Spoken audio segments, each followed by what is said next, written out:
Hi guys, I thought I'd continue along the lines of the transition videos that I've been doing. I'm going to do a quick one today on finances, how my finances have changed since I live in the van.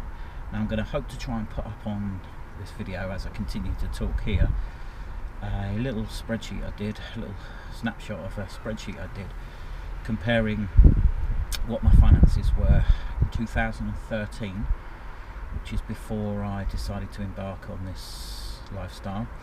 2014 slightly different, as I went from having my own place to renting a room so that I could save money to buy my van and do all the modifications I wanted to the van. So this is 2013 living in my apartment or flat, and versus 2015 living in my van. And the first thing is rent, £625 a month. I know it's a lot, it's a nice place, and I could have found somewhere cheaper, admittedly, but that's what I was paying. So that's the total saving. Electricity was £40 a month, gas was £60. I've now put my gas at only £5. That just allows me to buy some of the little 227 gram cans that I use for my little stoves. Water was £40. I now spend about a £5. I do buy drinking water.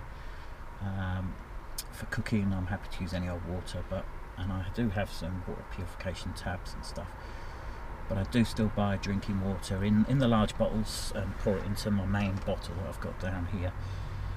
If I'm going to boil it, I'm not bothered where it comes from. If I'm going to cook with it, I'm not really bothered, but if I'm going to just drink it all day long, then I want it to be at least the cheap stuff that's sold in the supermarkets.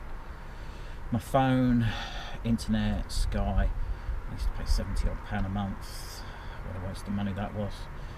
TV license, see, I don't have a TV, total saving again. Mobile phone, and that's actually increased. I've switched up to an unlimited plan. That's actually going to go up to £20 soon.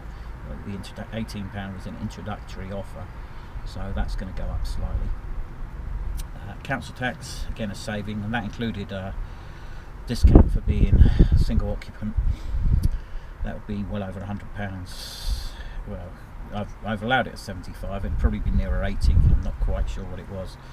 Car tax, £20 a month, I pay that by direct debit now in the new scheme we have. My car insurance is £30 a month. There is a one-off payment of 50-60 quid a year that I have to pay, like as a deposit before my monthly payments come out. I haven't really counted that. Car MOT and tyres, I put that at £20 a month. That gives me enough money to buy a couple of tyres and pay for my MOT. There's always going to be incidentals and things, I can't really include them, they're just random and you never know when they're going to happen, and touch wood they won't be soon. And the gym, I'm doing a lot more walking now. It's not feasible to join a national chain as there just aren't enough within the locations I'm going to at the moment, so there's another saving there. So in 2013 in my flat I was spending £1,028 a month just on those basics. Now in my van I'm spending £98, saving of £930, 90% saving.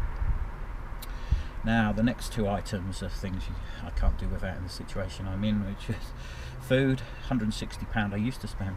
I'm only spending £4 a day, which is £120, not buying just to fill up a fridge, freezer or cupboards, I'm buying for what I need to eat, plus a bit of storage. So £4 a day, £120, saving £40 a month there. For fuel, I used to spend £70 getting to and from work.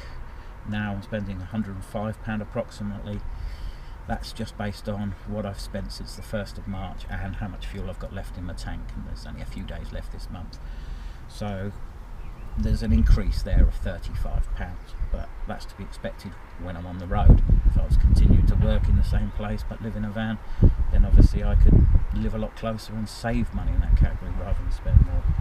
So the total figures there, 1258 is what I used to spend. Now I'm spending 323, saving of 935 quid, 74%. So I'm living on a quarter of what I used to live on, and that's what I'm doing this for the next 6 or 7 months. We'll see how things go after that, but I will never get back to the point where I spend and waste money.